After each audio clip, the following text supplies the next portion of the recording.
साधारण भाव में मनीष जितेबले क्या विश्वास स्थापन करे यही जो भली निजर स्वार्थ साधन करने किसी लोग एकाठी हो नुआ राजनैतिक दल करदे ये सब कथा को नहीं कि गणतांत्रिक प्रक्रिया रे तार किसी प्रभाव केबे भी न थाए।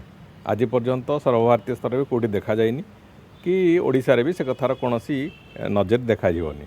तेणुक जदि से बाबद में कहीं निजे इच्छा प्रकट कर राजनैतिक दल तैयारी करने को से करंतु। ओडिशा रे अतीत रे भी एभली भाव में अनेक गुड़े राजनैतिक दल तैयारी होईची भांगीची ध्वंस प्राप्त हो जाइए।